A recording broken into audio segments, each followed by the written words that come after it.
capítulo 24 do Evangelho de Mateus. E o título da nossa mensagem de hoje faz uma referência ao assunto que vamos tratar. Prepare-se para o fim. O Senhor Jesus, Ele vai apresentar para nós um cenário, talvez para muitos aqui não seja uma novidade, com algumas exceções, mas a maneira como o Senhor Jesus apresenta aqui o capítulo 24 é uma maneira única, principalmente no período em que eles estavam vivendo. Quero que vocês entendam um pouco da história da Bíblia. O período em que Jesus está aqui pregando esse sermão, o Império Romano dominava todo o mundo conhecido e existia o que era chamado da Pax Romana. Então, todos temiam o Império Romano porque eles dominavam todo mundo naquela época e todos temiam a sua força e se subjugavam às suas ordens. Então existia uma paz entre todos os povos que estavam debaixo do Império Romano.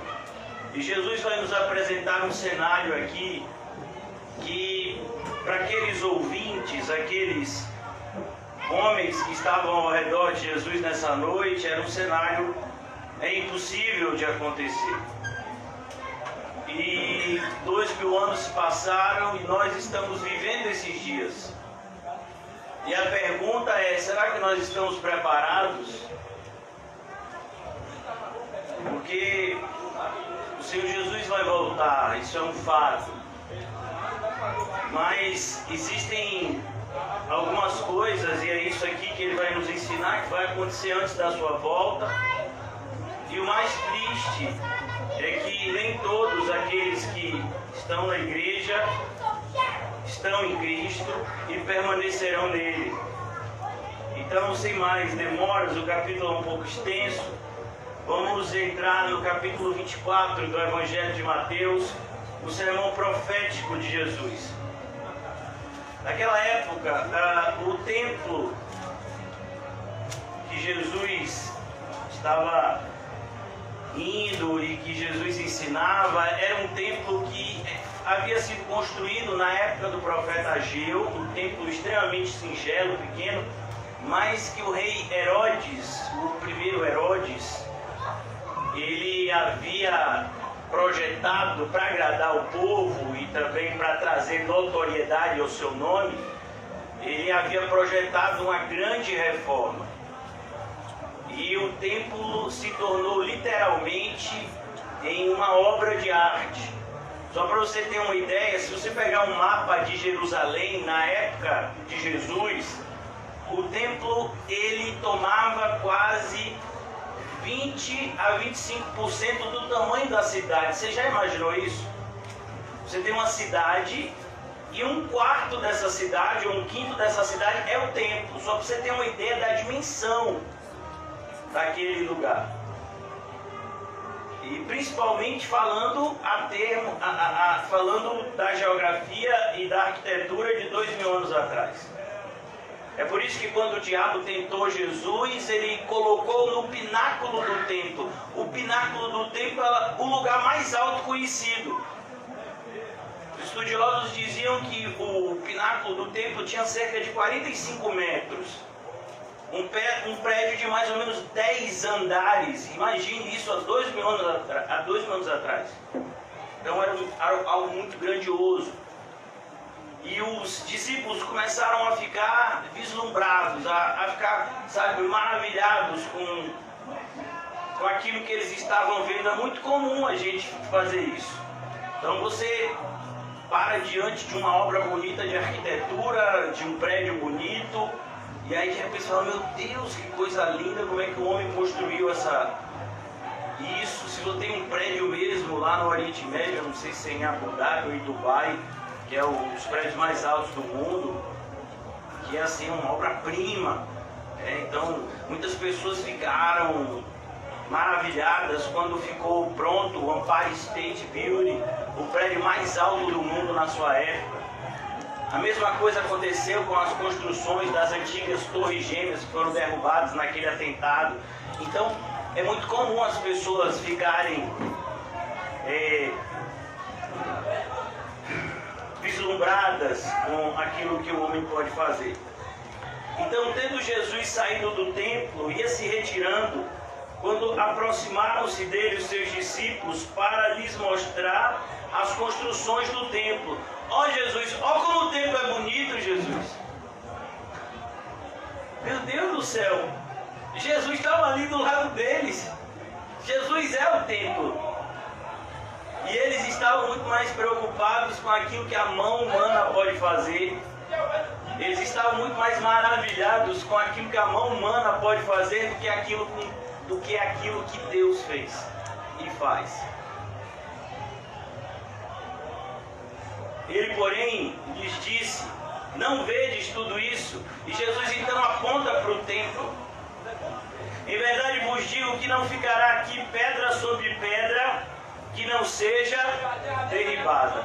E dizer isso, irmãos, era algo assim inimaginável. Como eu disse a vocês, existia um cenário de paz naquele ambiente, apesar das revoltas que existiam. Uma parte da população judaica de fato não estava satisfeita com o domínio romano, mas era inimaginável a destruição de um templo daquele tamanho.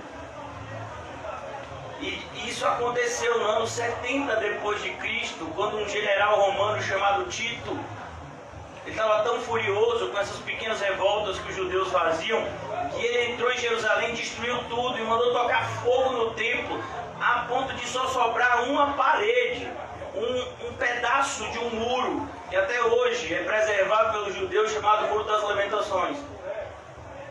E que era um muro enorme, mas aquilo ali é uma parte bem pequena da suntuosidade que era o templo na época de Jesus. Jesus começa dizendo: olhe, não ficará pedra sobre pedra que não seja derrubada. E os discípulos ficaram horrorizados com aquilo que eles ouviram, porque para acontecer algo nesse nível, tinha que ser algo muito grandioso. Então eles estão agora indo para o Monte das Oliveiras, que ficava a cerca de 1,5 km do templo, mais ou menos no meio do caminho entre Jerusalém e Betânia, e Jesus estava ali pernoitando.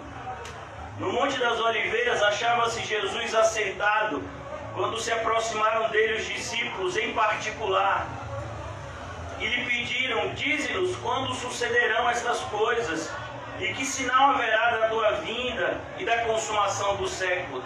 Eles entenderam que para que houvesse algo naquele nível, tinha que acontecer isso: a vinda de Jesus e a consumação dos séculos.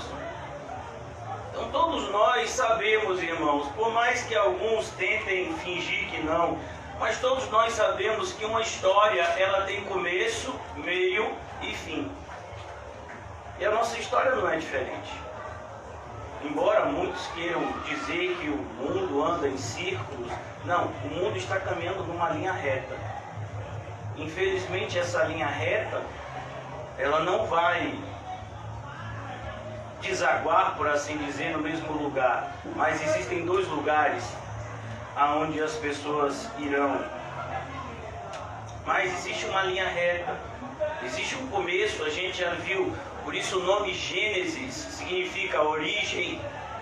Existe um meio, toda essa história que nós aprendemos, o Antigo Testamento, a preparação da chegada do Messias, o que nós estamos estudando aqui, a chegada do Messias e a sua obra. Existe um fim. Existe um fim. Um dia onde Deus irá consumar tudo aquilo que Ele disse que faria. Perceba que isso não é algo novo. Se você pegar o livro de Judas, ele faz referência a uma pregação de Enoque. Imagine, é esse mesmo, o Enoque que subiu aos céus sem ver a morte, que foi arrebatado pelo Senhor. Ele pregava o Evangelho. E ele pregou e disse para a sua geração perversa e iníqua: Olha, eu vejo o Senhor vindo no meio das suas santas miríades, trazendo juízo a toda a impiedade que o mundo ímpio tem cometido. Imagina, Enoque viveu antes do dilúvio, já falava disso. Ele não falou do dilúvio. O dilúvio você não vê o Senhor vindo com anjos, não. Você vê o Senhor mandando água, matando toda a raça humana e dando uma nova oportunidade por meio de Noé. Mas aqui, irmãos, eles sabiam que vai haver um dia que se chama a consumação do século, a consumação da obra da criação. Tudo aquilo que Deus criou como bom, o homem perverteu como mal, e agora Deus irá trazer o seu reto juízo. Por isso que nós sempre frisamos, não devemos confundir longanimidade com impunidade. No versículo 4 ele diz: e ele lhes respondeu, vede que ninguém vos engane. Qual é a primeira característica dos dias do fim? O engano. Às vezes a gente não vê que Jesus aqui já está dizendo, cuidado que ninguém vos engane, porque vai ter um monte de gente tentando enganar vocês, dizendo que o fim já aconteceu, dizendo que o fim não vai acontecer. Cuidado, que ninguém vos engane, porque é isso que tem acontecido nos nossos dias. Irmãos, parece que o juízo não vai acontecer, parece que Jesus não vai consumar, parece que Jesus não vai julgar nada em ninguém. As pessoas têm vivido as suas vidas ao seu bel prazer, sem pararem para pensar um segundo sequer de que um dia eles terão que dar conta.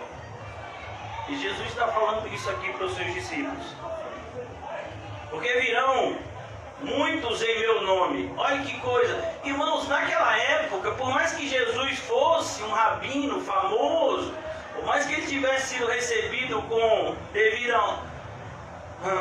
festividade no domingo, Jesus era uma pessoa que o seu conhecimento estava restrito àquela região ali da Palestina.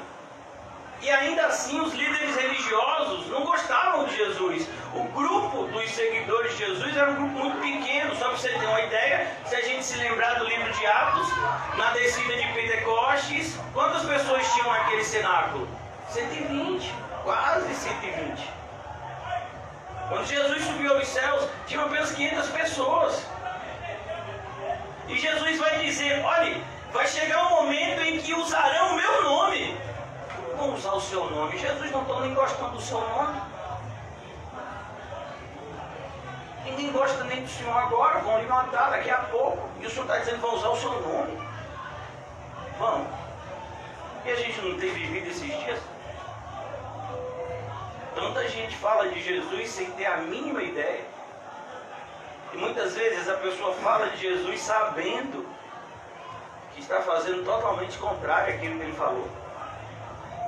Muitos virão. Ele não fala de poucos, muitos. Parece que Jesus está sendo megalomaníaco aqui.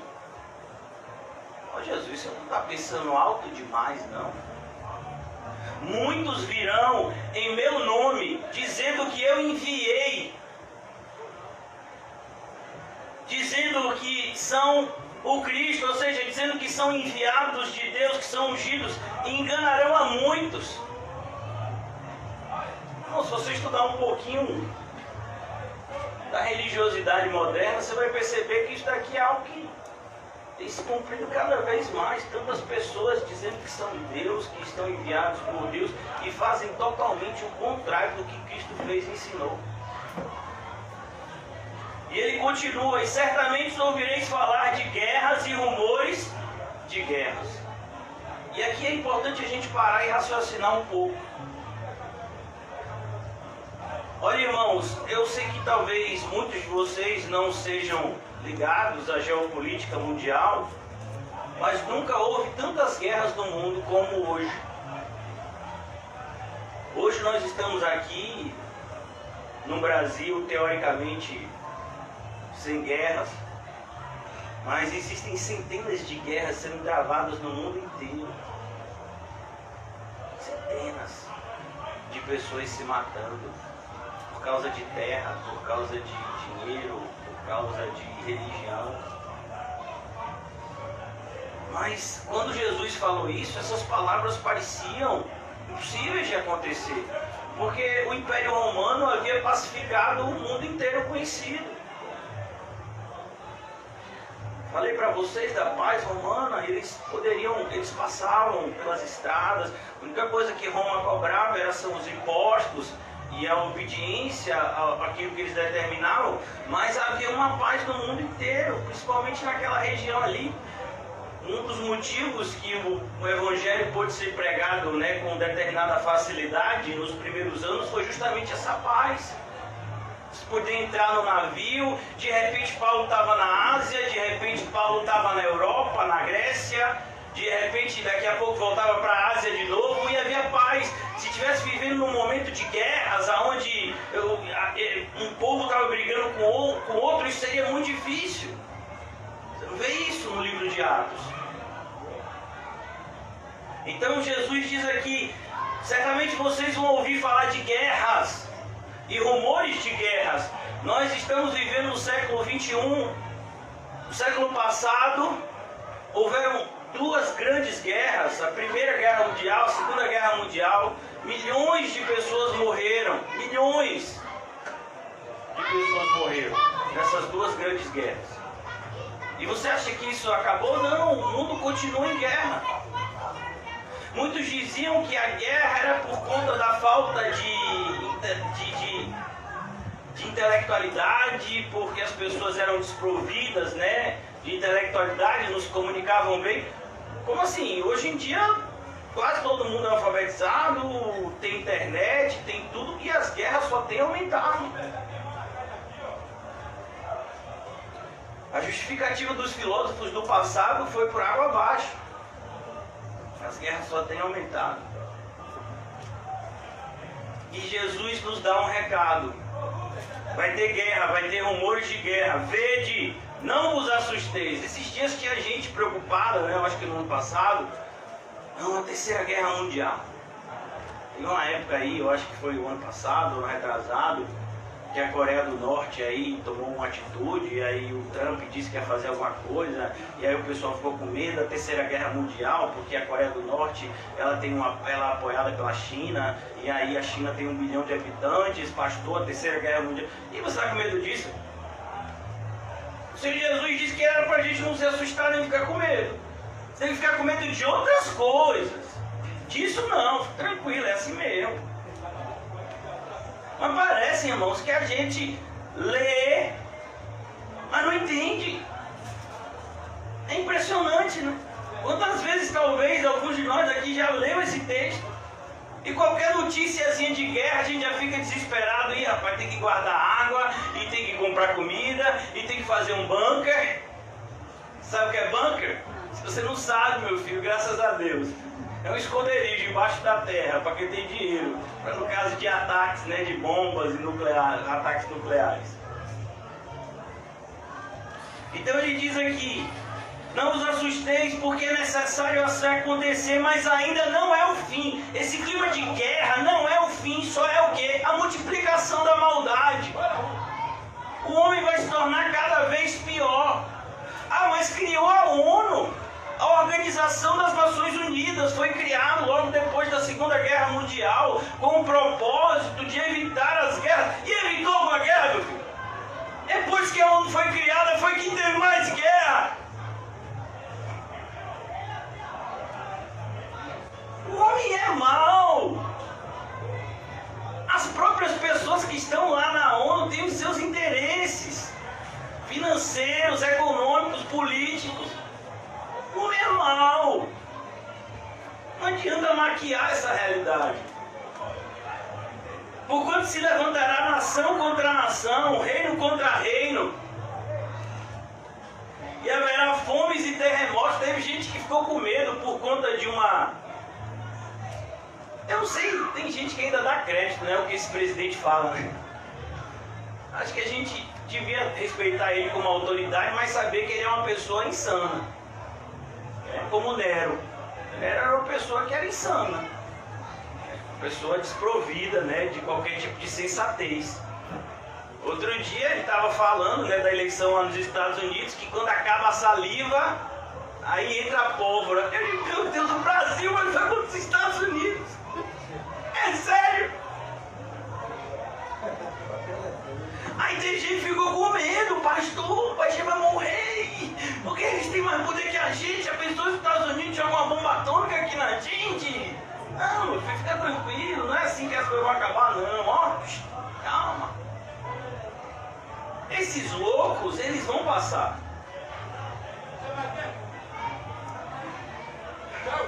Vede, não vos assusteis, porque é necessário assim acontecer, mas ainda não é o fim, não é o fim.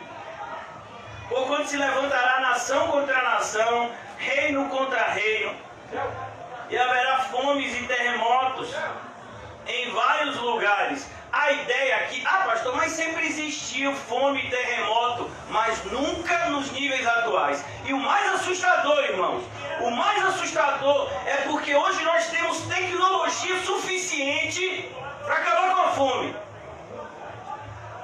Mas a desigualdade social tem aumentado a parâmetros tais que a fome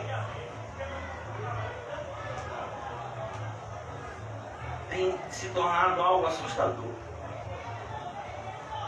Pode, no século XXI, empresas bilionárias, homens que estão aí perto de chegarem à fração de trilhão, um número assim que pra gente assim, difícil até imaginar. E gente passando fome. Tem gente passando fome. Tem gente morrendo de fome. Por causa da maldade, do egoísmo. Olha, irmão, se a gente que é igreja, se a gente que se chama de irmão, muitas vezes faz mal um ao outro, imagine quem se declara inimigo.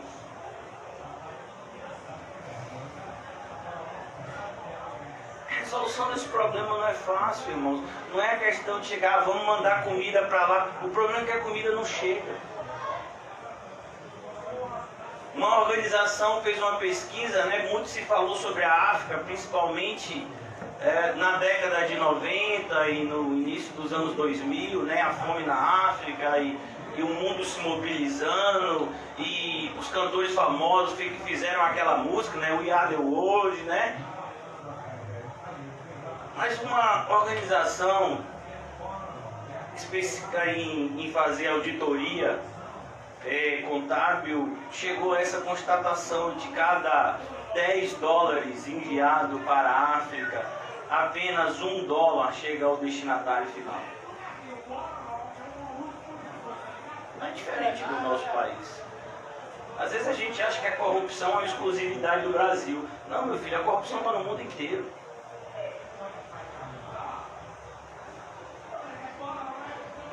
Por quê? Porque o homem é mau. O ser humano é mau. A única esperança é Cristo. Haverá fomes e terremotos.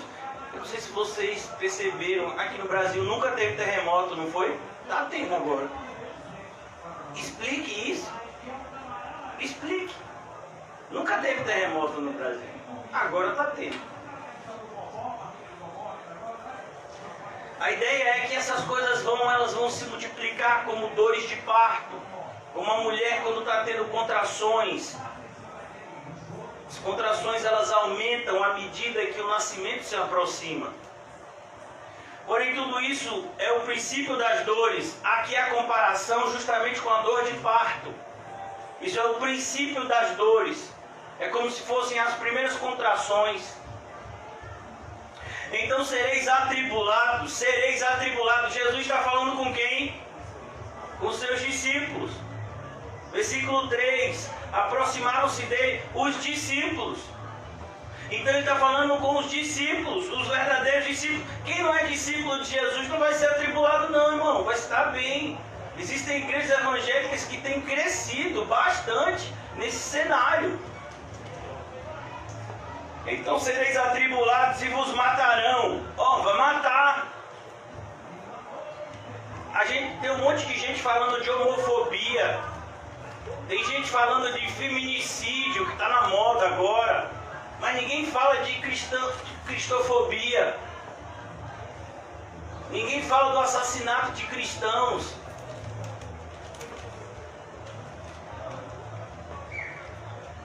Então sereis atribulados e vos matarão, sereis odiados de todas as nações. Todas as nações odeiam os verdadeiros cristãos. Por quê? Porque eles falam a verdade. Eles falam aquilo que ninguém quer ouvir. Eles colocam o dedo na ferida que ninguém quer colocar. E por isso o pessoal fica com raiva. Esses dias eu ouvi de uma pessoa: mas você só fala coisa ruim? Você não faz um elogio? E como é que eu posso elogiar se está fazendo tudo errado? Aí lá vem você dizendo que está fazendo tudo errado. Por que não começa a fazer o que é certo? O padrão é bíblico.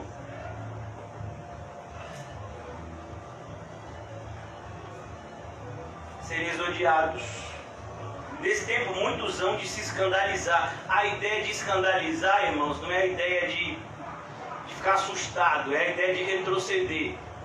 No original, a ideia de escandalizar é mais ou menos você botar o pé para alguém tropeçar, ou então você mesmo tropeçar.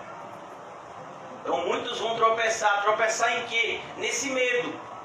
Temer mais o que o homem pode fazer do que o que Deus pode fazer.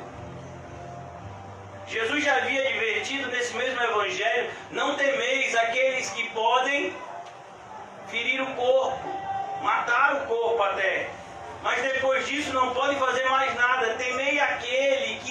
Temei antes aquele que pode, além de ferir o corpo, de matar o corpo, lançar a alma no fogo do inferno. A esse é que vocês devem temer. Jesus já havia dito isso. Mas muitos ficam com medo diante de perseguições, diante ao cenário que a gente está vivendo de pandemia. Quantas pessoas justificam seu esfriamento espiritual, justificam seu retrocesso por conta da pandemia? Não, eles sempre foram frios. A pandemia é só uma justificativa.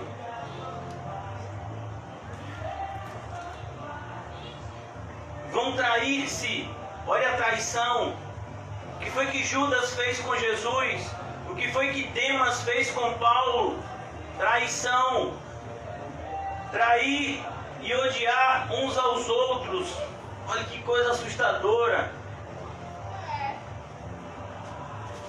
Levantar-se-ão muitos falsos profetas.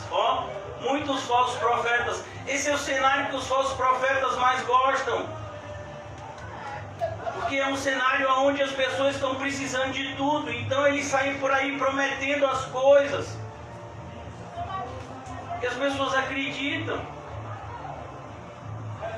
Por quê? Porque todo mundo gosta do caminho mais fácil. É como aquela propaganda da televisão. Eu não sei nem se existe ainda, mas quando eu era pequeno, tinha aquela propaganda que vendia uns aparelhos de abdominal, que dizia que se você fizesse 5 minutos por dia, você ficava com o abdominal de um atleta. Eu digo: rapaz, esse negócio é bom.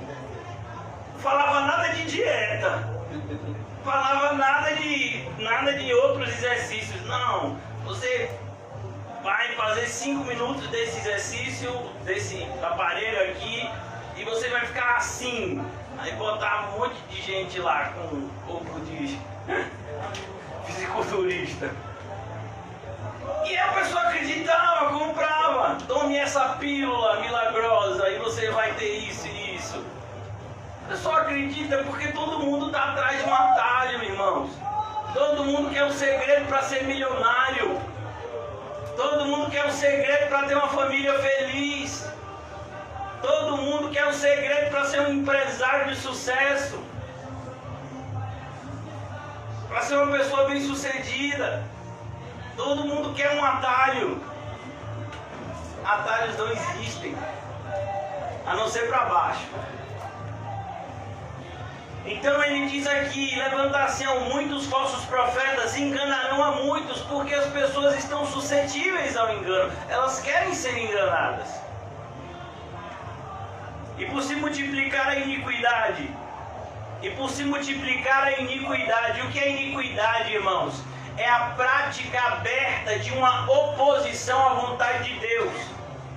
Iniquidade não é simplesmente fazer coisas que a sociedade diz que é errada. Existem coisas até que a sociedade pode dizer que é correta, mas que Deus vê como errada. E a iniquidade. Vai se multiplicar a iniquidade. A ideia é, vai se multiplicar a oposição a Deus. A oposição a tudo aquilo que vem de Deus e é objeto de culto a Ele, como o apóstolo Paulo fala nas suas cartas. Esse é o papel do anticristo, colocar as pessoas contra Deus. E o amor se esfriará de quase todos. Olha que assustador. Você tem os discípulos, e aí vai começando a perseguição, vai começando o sofrimento, vai se multiplicando a maldade, e o amor de quase todos vai se esfriando até ficar no grupo pequeno. O amor de quase todos, é a maioria que vai se esfriar. A gente já viu isso aqui. Aliás, a gente tem visto isso. O amor se esfriará de quase todos. Aquele, porém, que perseverar até o fim, esse será salvo. Dessa afirmação de Jesus, a gente tira outra, que está dentro dessa. Aquele que não perseverar até o fim, não é salvo. Rapaz, eu fui evangélico durante 30 anos e agora eu estou numas férias. Eu já disse para o pastor que quando acabar a pandemia eu volto para a igreja. E se você se encontrar com Cristo antes disso? E aí? E se não der tempo de você acertar as contas? Quando o rei chamar? Pense nisso. Aquele, porém, que perseverar até o fim, esse será salvo, e será pregado o evangelho no reino por todo mundo. Irmãos, isso era algo que os discípulos ouviram, mas que eles acreditavam ser impossível. A maioria desses discípulos aqui normalmente sabia falar o aramaico. Nunca tinham saído da região de Israel. E o Senhor Jesus está falando do mundo todo, inclusive de um mundo que naquela época era desconhecido. O que nós chamamos de Novo Mundo, a América, a Oceania. Continentes que só foram descobertos bem depois. Jesus diz, o Evangelho vai alcançar o mundo inteiro. E você sabia que tem alcançado? Você sabia que apesar da maldade, apesar da falsidade da maioria dos evangélicos, a vontade de Deus tem sido realizada e o evangelho tem chegado em lugares que a gente nunca imaginaria que ele chegaria. Pessoas que muitas vezes vendem as suas casas, pessoas que renunciam às suas vidas, eles vão para lugares, pessoas que às vezes gastam anos da sua vida fazendo uma tradução da Bíblia para um idioma local, sem cobrar um único centavo por isso. Enquanto a gente vive num país de mercenários que querem cobrar tudo. Uma das características dos santos é que eles são desconhecidos pelo mundo, mas são conhecidos por Deus.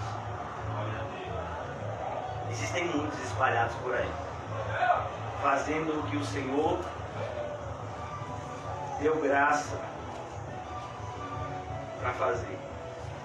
O Evangelho tem alcançado o mundo inteiro. Há mais ou menos 100 anos atrás, o número de cristãos na China era quase zero. E tinha um homem que estava vivendo na Inglaterra. O nome desse homem era Hudson Taylor. Ele era um jovem, talvez na idade de José, um pouco mais novo até.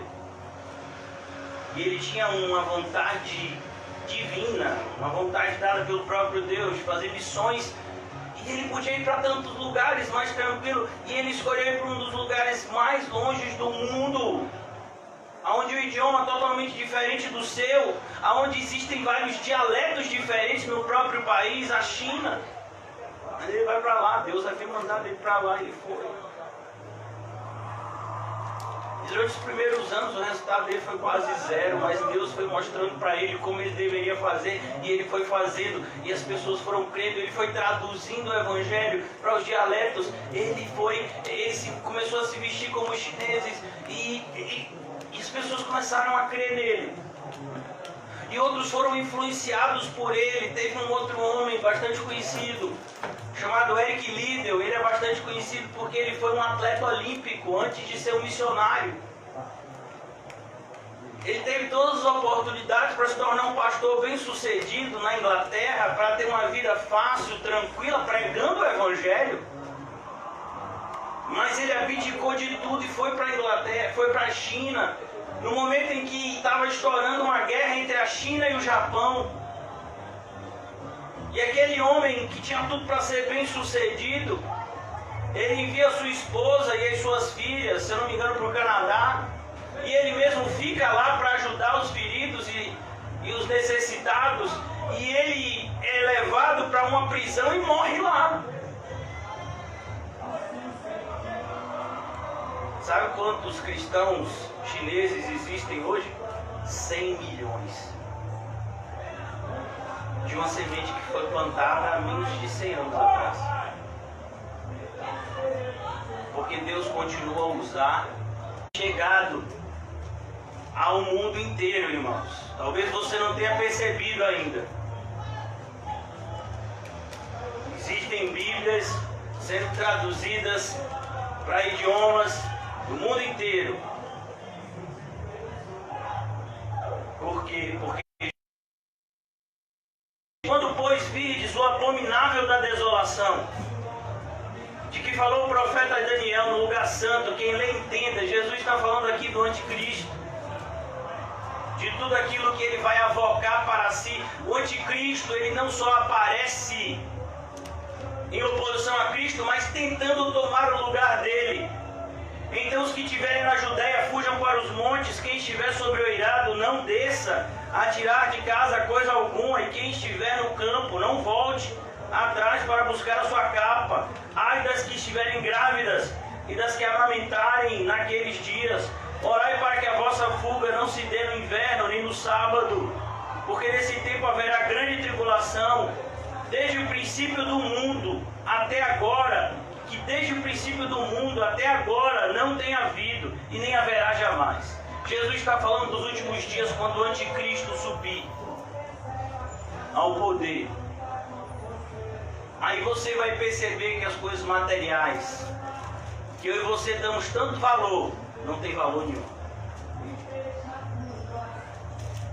Eu sei se você já teve a oportunidade de ver.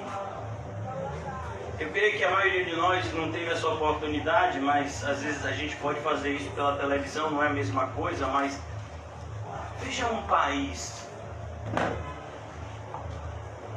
que está sendo consumido pela guerra civil, por uma guerra.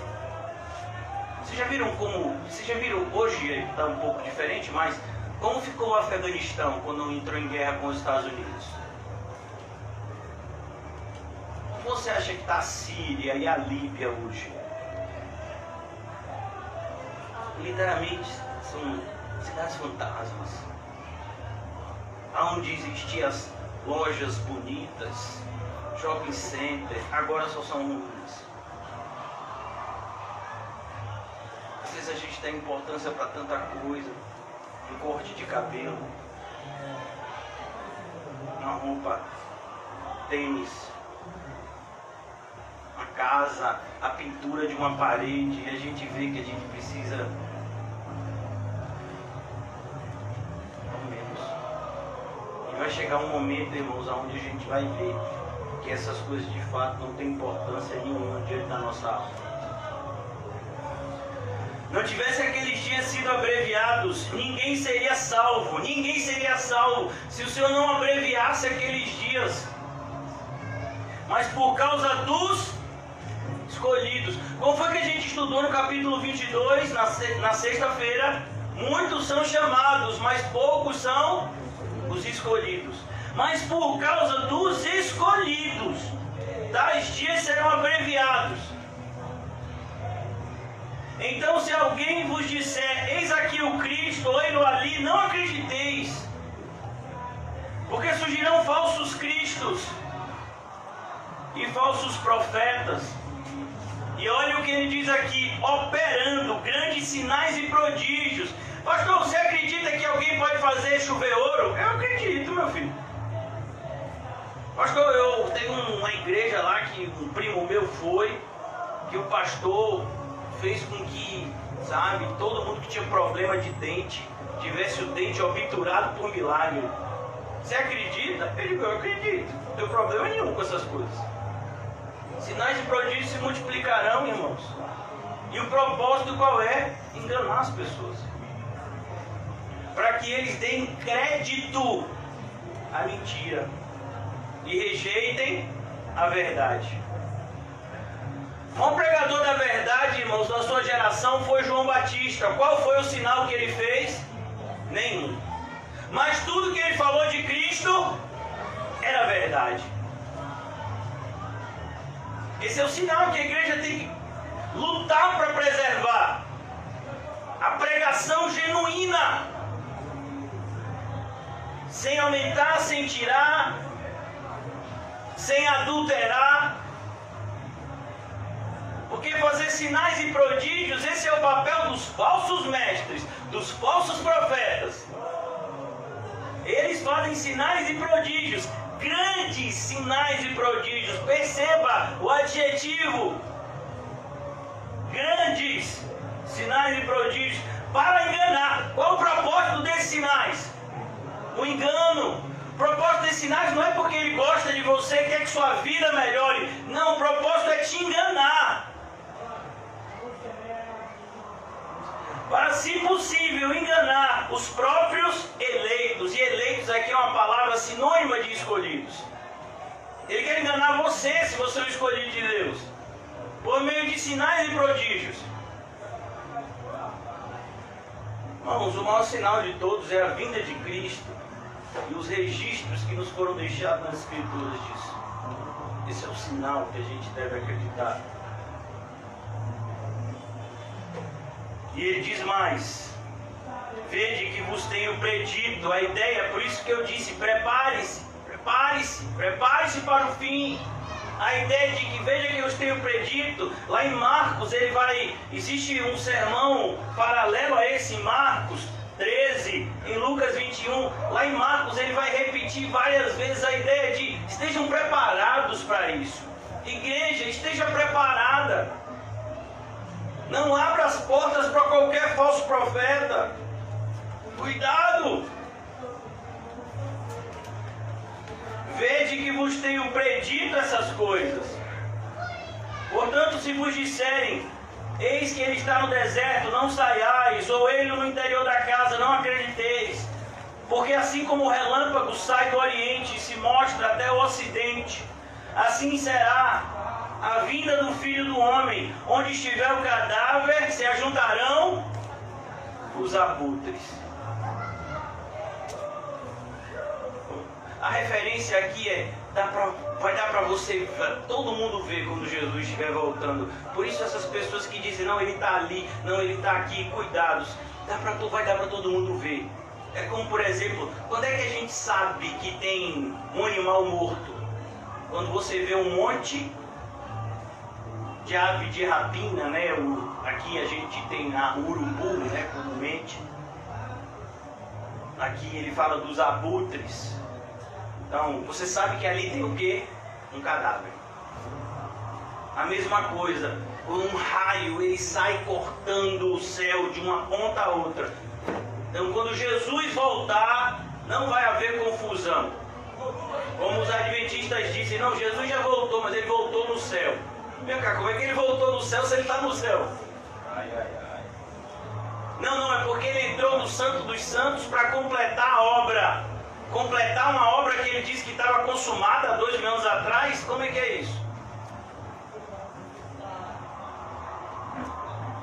E é uma igreja que tem crescido, tem canal de televisão, tem rádio, tem tudo que você imaginar. Para você se dar bem no mundo religioso hoje em dia, basta você pregar mentira.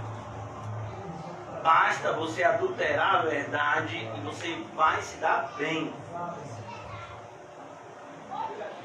Você vai se dar bem aqui na terra. E eu posso te garantir, não vale a pena. Versículo 29, logo em seguida a tribulação daqueles dias. A paz ainda não acabou. Não, acabou não. O sol se escurecerá, a lua não dará sua claridade, as estrelas cairão do firmamento e os poderes dos céus serão abalados. A ideia é de que a volta de Cristo vai trazer algo que vai abalar inclusive o mundo espiritual. O que foi que aqueles demônios do Gadareno disseram para Jesus?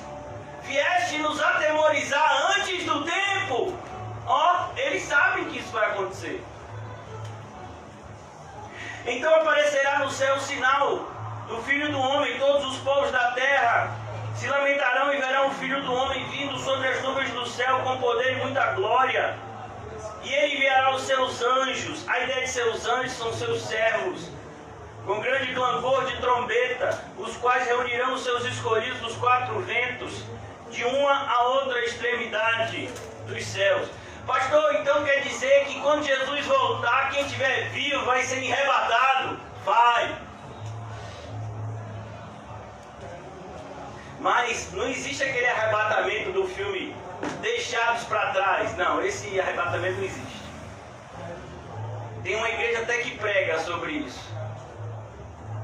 São os chamados, pré-tribulacionistas.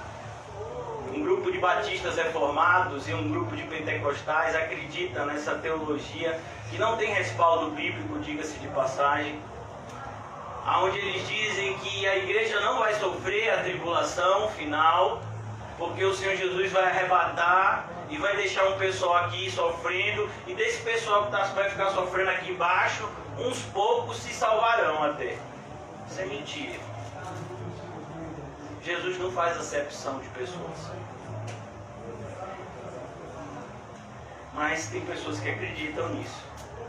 Tem pessoas até que diziam que não acreditavam nisso, mas agora por conveniência estão acreditando. Porque é gostoso a gente pensar que a gente não vai sofrer isso, né, irmão? Porque a gente já está achando que o nosso sofrimento é demais. Aí vem o pastor e prega um negócio desse aqui, rapaz, que o negócio vai piorar, que o que a gente está vivendo hoje é uma Disneylândia. Vai piorar muito. Não, varão, eu prefiro acreditar no outro, que disse que antes eu vou ser arrebatado. Meu filho, eu também queria acreditar no outro, só que não é verdade. Eu queria acreditar que chocolate não engorda. Eu queria acreditar que sorvete não engorda. Socorro. Eu queria acreditar em tudo isso. Eu queria acreditar que eu tenho cabelo. Salva, Senhor. Mas isso é mentira. Não adianta, irmãos. A mentira é a mentira. A verdade é a verdade.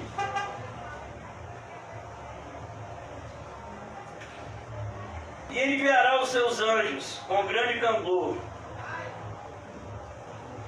A ideia é zoada, trombeta. Jesus então conta uma parábola no meio de tudo isso.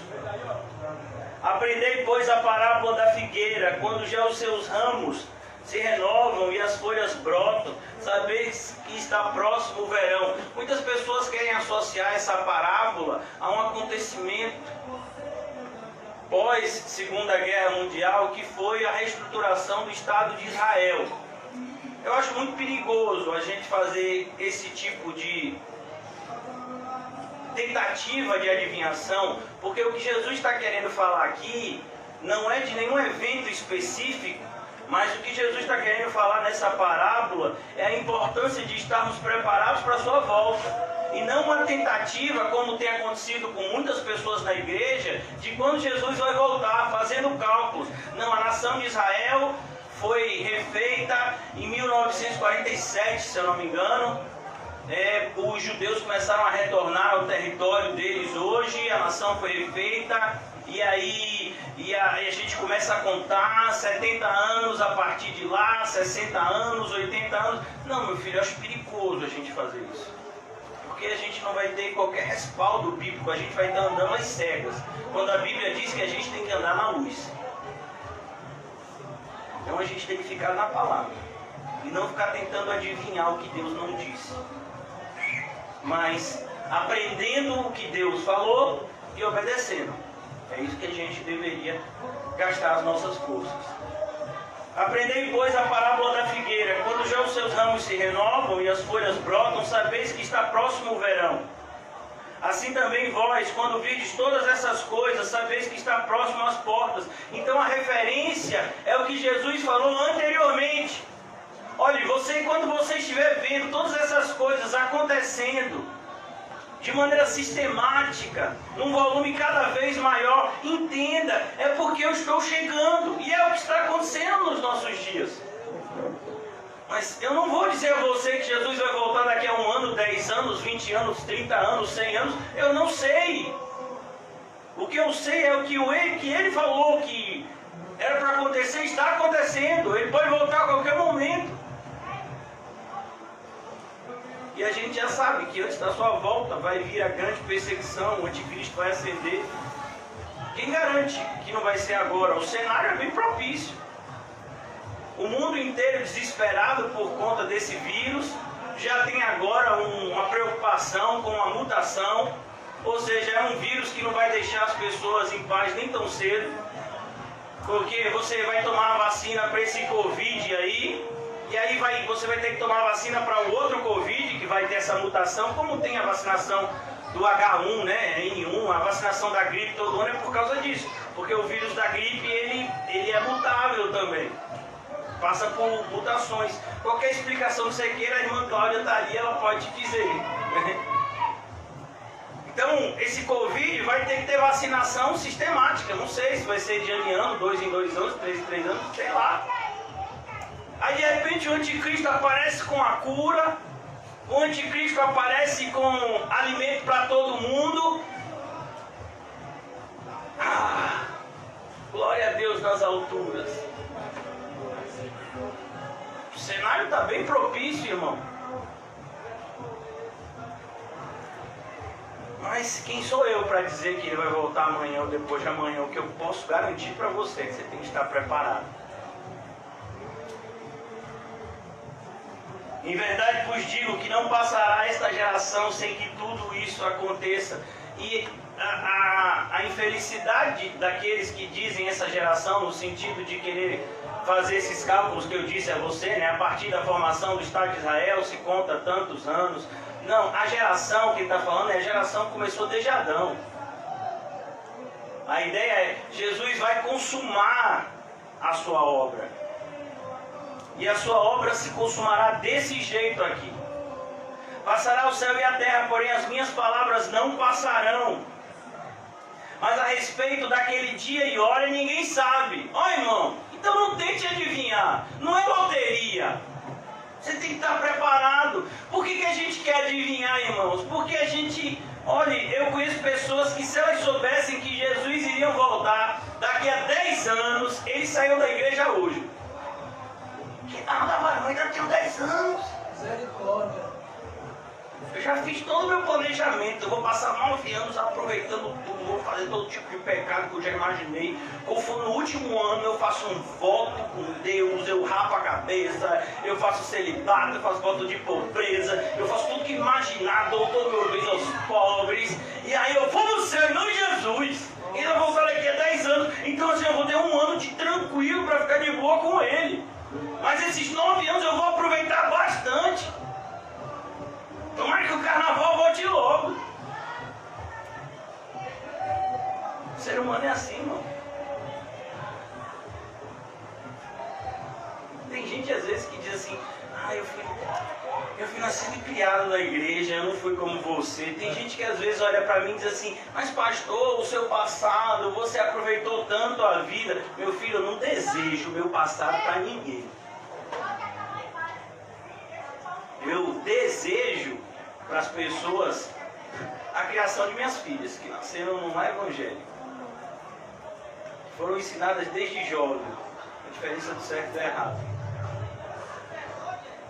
É um desejo que eu passei. Pergunte para o irmão José, que teve um passado parecido com o meu, se ele gostaria que as pessoas tivessem o mesmo passado. Estava vindo para cá e a gente estava assistindo, eu e as minhas filhas, nós estávamos assistindo o filme de Paulo, né, no celular. E tem uma parte que Paulo diz a Lucas o quanto ele era atormentado pelas coisas que ele havia feito antes de se tornar um cristão. Aí tem gente que uma vez uma pessoa já foi até lá conversar comigo, pastor, vai conversar. Pastor, você fica falando que não tem que fazer isso, né? Mas você fica falando isso porque você já fez. Eu também quero fazer, pastor, para saber se é bom ou é ruim. Eu digo, como, filho? Então vá lá e faça, que isso era para lhe pedir. Tem gente que acha ruim. Você acha que você precisa usar droga para saber que droga é ruim? Você quer ser um dependente químico para saber que isso é ruim? Você desejaria se tornar um alcoólatra para saber que isso é ruim? Você desejaria passar anos em uma prisão para saber que isso é ruim? Ou você gostaria de ser avisado antes para que você pudesse evitar essas coisas? Mas a gente vive num mundo louco, numa igreja louca, onde parece que as pessoas acham que ter um passado ruim é algo bom. Não, irmão. Passará o céu e a terra, porém as minhas palavras não passarão, mas a respeito daquele dia e hora ninguém sabe, nem os anjos do céu, nem o Filho, senão o Pai. A ideia aqui, irmãos, não é que Jesus não saiba a volta, não é que o Pai escondeu essa informação de Jesus, é que Jesus voluntariamente escolheu não saber, quando Ele abriu mão de toda a sua divindade, como Paulo deixa claro em Filipenses capítulo 2. Pois assim como foi nos dias de Noé. Alguns de vocês se lembram como foi nos dias de Noé? Alguns de vocês já leram lá, livro de Gênesis, o iníciozinho. O mundo estava num pecado tão grande que Deus não suportou mais. Deus falou com Noé, que era o único, estava procurando viver uma vida correta, porque achou graça diante do Senhor e disse, Noé, não estou suportando mais o que o povo está fazendo, Noé. Mas olha que coisa interessante, quando Deus disse para Noé, não estou suportando mais, Deus ainda deu 100 anos ao povo se arrepender. E o povo não se arrependeu. Rapaz, será que naquele dia a gente vai poder dizer, Senhor, mas o Senhor não me deu tempo direito? Outro dia eu estava conversando com uma pessoa, a pessoa estava dizendo que continuava tendo atitudes contrárias à Bíblia, porque o arrependimento é um dom de Deus e Deus não tinha dado para ele ou para ela. Eu digo, agora a culpa é de Deus? Mas o Senhor não ensinou que arrependimento é um dom de Deus? Eu não tenho. E você consegue dormir?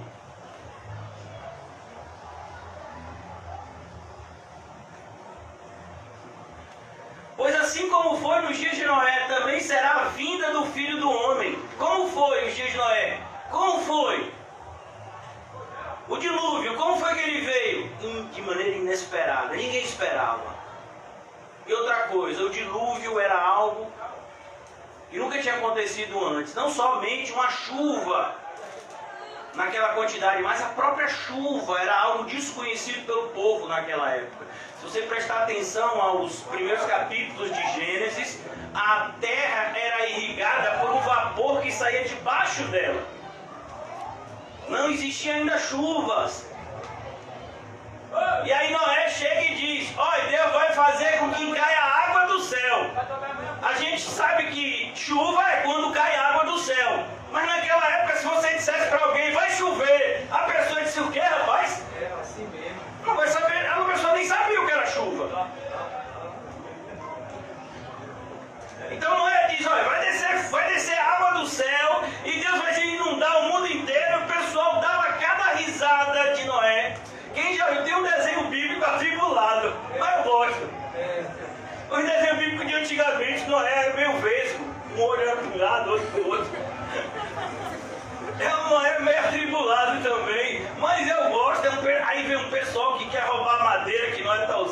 fazer arca. Eu gosto desses desenhos bíblicos, eu não sei se é porque eu sou doido, se é porque eu sou esse espírito de criança, né? Não cresci. Mas eu gosto desse mesmo, eu já assisti várias vezes, irmão. Mas o fato é que com certeza não era escarnecido, porque ele falava coisas que pareciam ser impossíveis de acontecer. Olha, você está dizendo pra gente que vai cair água do céu, né? Você está maluco, né? Nunca caiu água do céu. Você está dizendo que Jesus vai voltar? Ah, é sério que você está falando isso? Que vai dar para ver de um lado para o outro da terra? Você está me falando isso? Que ele vai julgar todo mundo? Que uma parte vai para o inferno? A maioria, que outra parte vai para o céu? É sério que você acredita nisso? Eu acredito. Você não acredita, não? A maioria do mundo não. A maioria dos evangélicos não. A maioria dos evangélicos não acredita. Porque se acreditassem não viviam como vivem. Porquanto assim como nos dias anteriores ao dilúvio comiam e bebiam. Olha, tem problema comer e beber? Não. Tem problema comer e beber se não for para a glória de Deus. A comida e a bebida não pode ser vista como um ritual de autossatisfação. E acabou o culto agora, que é a parte boa. Ah, eu gosto da segunda que Rita amanhã. Cachorro quente de Rita, oi! Ah, eu gosto quando eu chego em casa, meu filho, tem uma feijoada me esperando. Ah, eu já separei um potinho de açaí de 1 litro. Socorro! É para quando eu chegar em casa, varão, eu descansar dos meus pecados. Na comida! Então isso que não pode, irmão. Comida não é para a sua autossatisfação, é para a alimentação do seu corpo. Ah, pastor, como isso? Comer é legal demais. Eu sei. Estou vendo. Porquanto assim como nos dias anteriores ao dilúvio, comiam e bebiam, casavam e davam-se em casamento. Irmãos, a prioridade não pode ser o casamento e nem se dar em casamento, a prioridade é o reino. Paulo chega a dizer, aquele que é casado, viva como se não fosse. Paulo não está dizendo para o marido desprezar a esposa ou a esposa desprezar o marido. Paulo está dizendo que, em primeiro lugar, absoluto, deve reinar Cristo na nossa vida. E se o cônjuge quiser se apartar, se aparte. Está escrito. Eu não queria que fosse assim, mas está escrito, meu filho. Eu queria poder dizer para você, ó, irmão, tem 3 regrinhas que se vocês obedecerem, o casamento de vocês vai ser maravilhoso, vai ser igual a um filme romântico de Hollywood. Mas é mentira. Eu queria poder dizer isso para você, mas aí ia ser mentira. Então as pessoas que dão prioridade a essa área afetiva da vida, elas vão ter sérios problemas na vida espiritual. Até o dia em que Noé entrou na arca. E quando Noé entrou na arca, ninguém percebeu. Por quê? Porque estavam ocupados demais com a sua própria vida. E nada, eu vou dar crédito a esse velho maluco que fica dizendo que vai cair água do céu. Ele inventou até um nome, um negócio chamado chuva. Não sei que negócio é isso.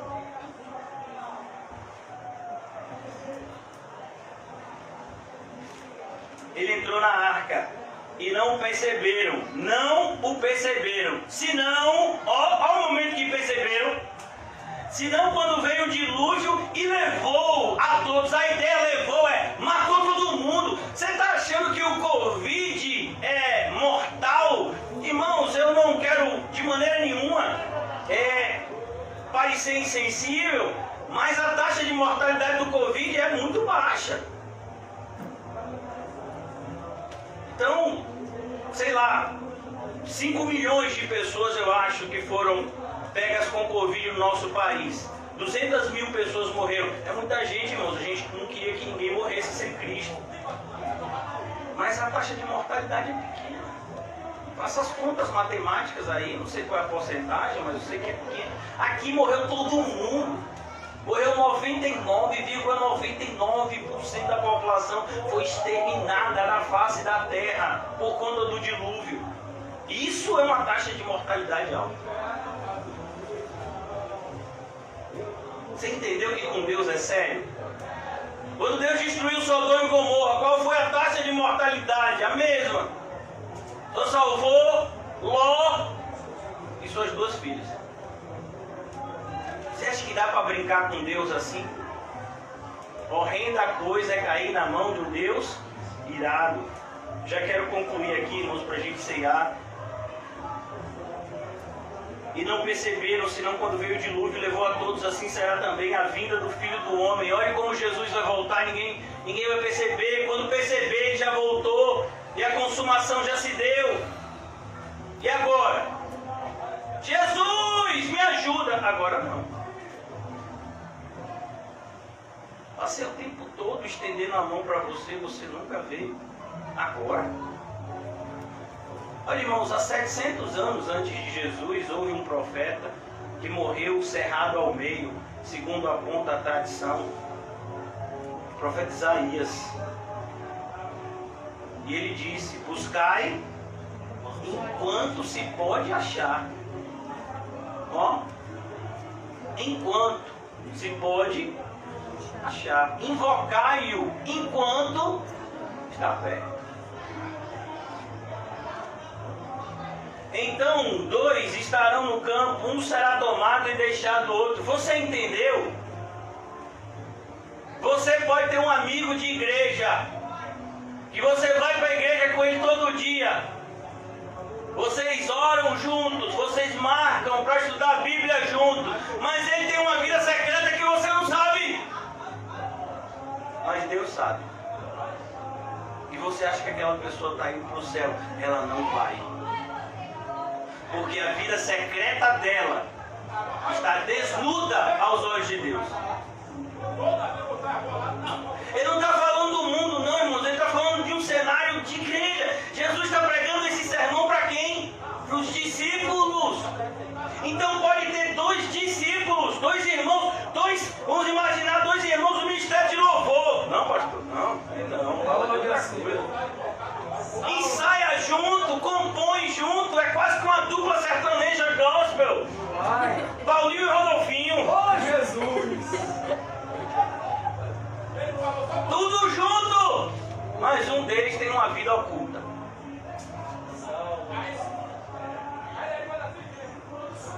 Irmãos, deixa eu lhe dizer uma coisa.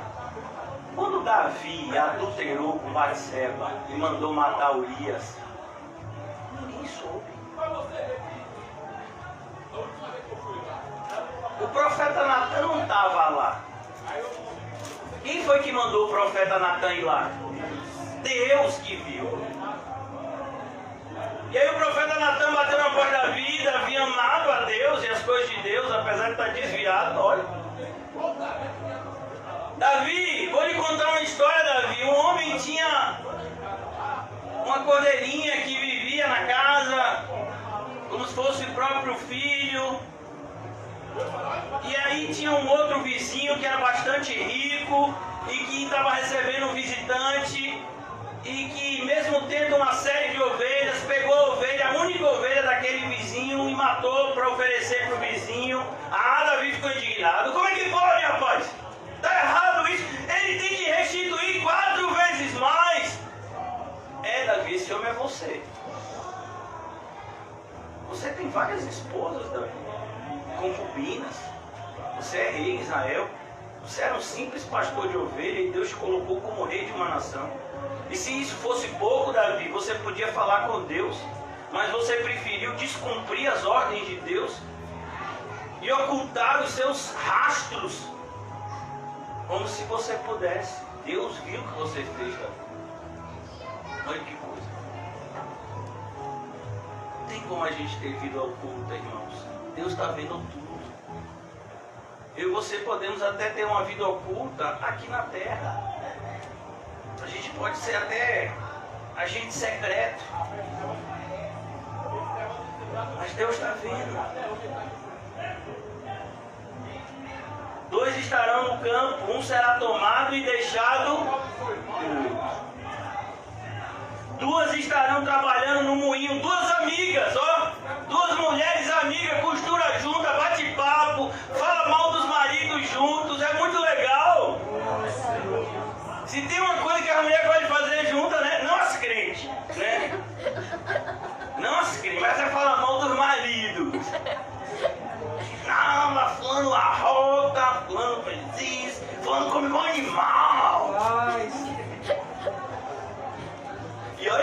o marido dela, viu? Imagine se não fosse. E aí elas estão trabalhando no moinho. E elas são amigas, elas são crentes, olha. Duas crentes na igreja vem e diz: vim para adorante.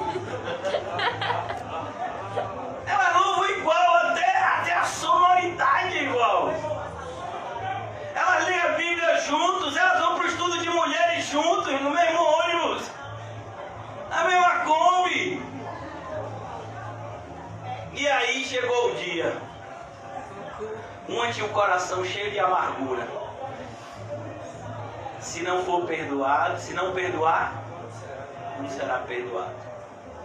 A amargura é algo que às vezes a gente até consegue esconder dos outros, mas não de Deus.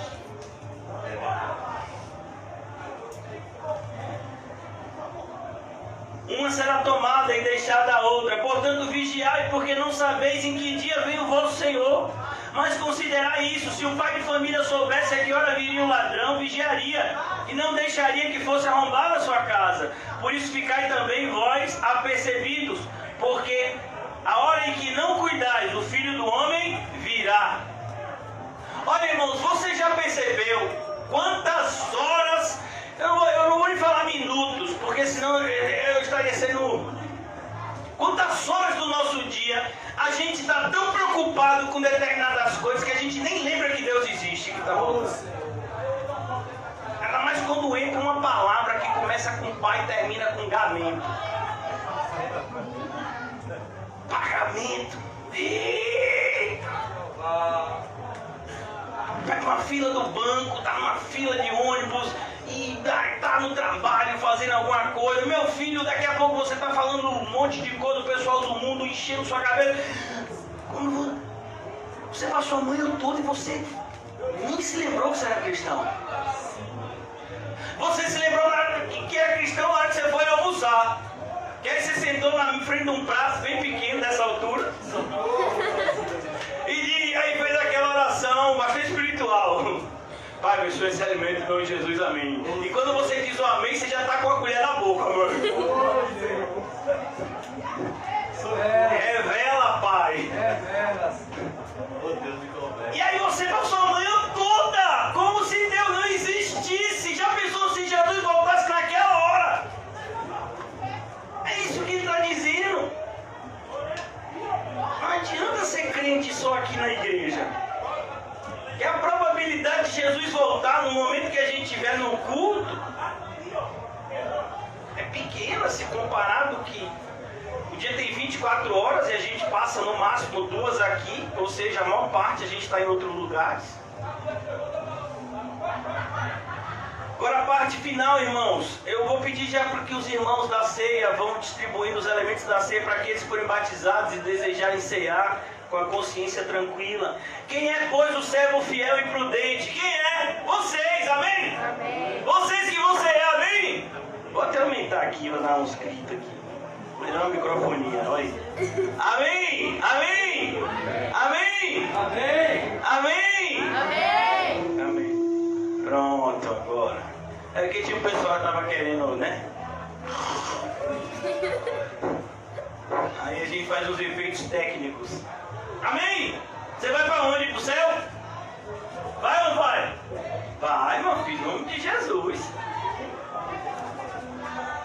Quem é, pois, o servo fiel e prudente? Vocês estão me ouvindo? Ou quer que eu aumente mais? Não. Não? Tá bom. Quem é, pois, o servo fiel? Fiel e o que mais? Prudente. A ideia de prudente é aquele que está preparado. Você está preparado, irmãos? É como, por exemplo, o irmão Mateus. Quando ele vai trabalhar, meu filho, ele fica de olho. Rapaz, se hoje chover, vou botar logo a capa de chuva aqui na minha motinha. Eu falo motinha, né? Da humildade, né? Motona.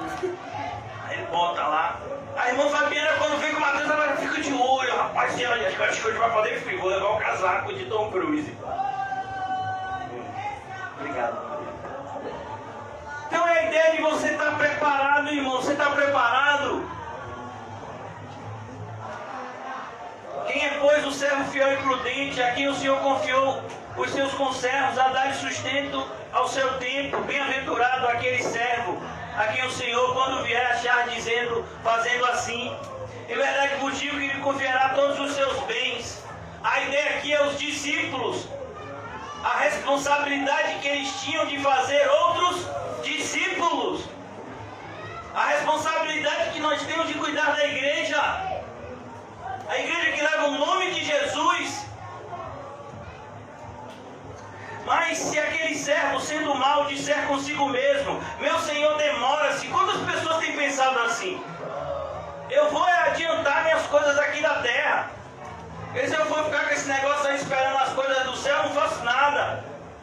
Meu Senhor demora-se a passar a espancar os seus companheiros, e a comer e beber com os ébrios, a andar com as pessoas do mundo, a desejar as coisas do mundo, maltratar aqueles que ele deveria tratar bem, que são seus irmãos na fé. Meu Senhor demora-se. Versículo 50. Virá o Senhor daquele servo em dia que não espera, em hora que não sabe, castigá-lo-á, lançando-lhe a sorte com os hipócritas. Com os hipócritas. Ele era servo, mas ele não se comportou de maneira fiel e prudente. Olha como termina o sermão. Jesus vai continuar falando sobre isso no capítulo 25. Mas a ideia da gente aqui hoje é justamente repensar, irmãos. É algo que a gente tem que fazer todos os dias, como disse o apóstolo Paulo: examinai-vos a vós mesmos. E depois coma do pão e beba do cálice. Em outra carta, a mesma igreja de Coríntios, ele diz: examinem-se e vejam se vocês de fato estão na fé. Se é que vocês já não estão reprovados. É necessário que a gente nos examine, irmãos, que a gente se examine, não à luz da nossa justiça própria, não à luz dos equívocos dos outros, mas à luz da palavra de Deus. Muitas vezes a gente quer medir a nossa justiça pela injustiça alheia. Não, pastor, o senhor está falando aí, eu sei, eu não sou nenhum Abel, mas eu também não sou nenhum Caim. Meu filho, mas só tem esses dois grupos. Se você não é Abel, automaticamente você é Caim. Não tem uma coluna do meio. Não tem outro grupo de arrumação. Não, é porque tem os crentes de primeira divisão, tem os crentes assim que são falsos, e tem eu. Eu não sou um crente falso, mas eu também não sou um crente de primeira divisão, porque, né? E aí você apresenta dezenas de justificativas. Cuidado, irmãos, isso é muito perigoso. Olha o que a gente viu. Você pode estar no campo e ser levado e você não. A ideia é naquele grande dia você olhar e ver um irmão ouvindo de Jesus: vinde bendito de meu Pai. Quando você está indo entrar, Jesus diz: ei, você está indo para onde? Ô Jesus, a gente frequentava a mesma igreja, a gente tinha uma vida igual. Igual não. Você se esqueceu das coisas que você fazia no culto?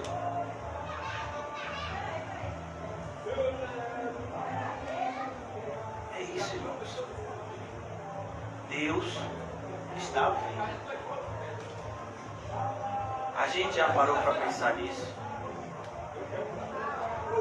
Não importa, irmãos, aquilo que você faz para os homens verem. O que importa é o que você está fazendo para Deus.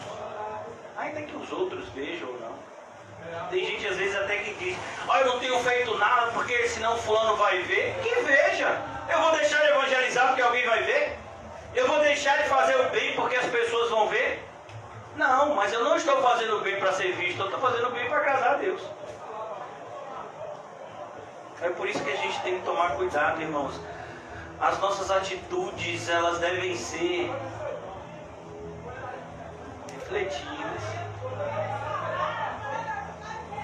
A gente tem que refletir muito bem sobre o caminho que a gente está traçando. Porque inevitavelmente esse caminho vai ter um fim.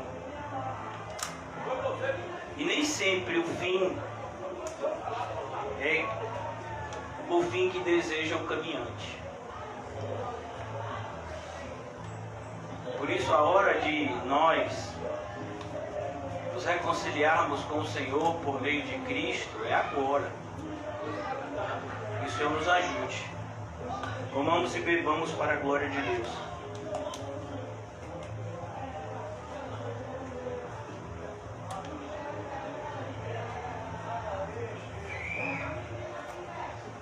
Ó Deus, o Senhor sabe quem somos. Por isso nos socorre, Senhor. E nos ajuda, Senhor, o mais rápido possível a sair dessa zona de apatia espiritual e entrarmos de fato no Teu santo caminho, onde as coisas acontecem para a Tua glória, aonde tudo que fazemos para a Tua glória, Senhor. Ajuda a nossa pequena congregação nas decisões que precisam ser tomadas, Senhor, para que elas não sejam tomadas por mentes humanas, mas sejam inspiradas por Ti. Abençoa, meu Deus, a cirurgia de Dina, que em nome de Jesus vai ser realizada nessa semana. Ó Deus, que não sejam os médicos operando Dina, mas o Senhor operando Dina por meio dos médicos, Senhor. Ajuda na recuperação dele, que tudo aconteça, Senhor, de maneira maravilhosa, como o Senhor sempre tem feito. Abençoa também a vida da irmã Osana, Deus. Ajuda o restabelecimento da saúde dela, Deus. Protege o coração e a mente dela dos ataques sistemáticos do maligno, Senhor. Eu oro, meu Deus, pela nossa pequena congregação mais uma vez. Quantas tentativas têm sido feitas, Senhor, para que essas portas sejam fechadas. O Senhor sabe mais do que ninguém como eu tenho sido tentado, Senhor, a parar de pregar. Mas nós acreditamos que a porta que o Senhor abriu, ninguém pode fechar. Por isso te pedimos, Senhor, ajuda. Ajuda o irmão José. Me ajuda, Senhor, a continuarmos pregando a Tua mensagem. Nós que somos os mensageiros que o Senhor separou para essa pequena congregação. E mais ainda, Senhor, que nós não fiquemos restritos somente à nossa área de atuação cômoda, mas que nós possamos ir aonde o Senhor nos mandar, mesmo que tenhamos que sair da nossa zona de comodidade. Ajuda-nos a entender, Deus, a brevidade da vida e a proximidade da eternidade, Senhor. Abençoa o Teu povo, Senhor, nessa noite, Senhor. Nos despede em paz. Que o amor de Deus, o Pai, que as doces consolações do Espírito e que a graça maravilhosa do nosso Senhor e Salvador Jesus Cristo estejam sempre conosco. Nós dizemos, saúde-se mutuamente.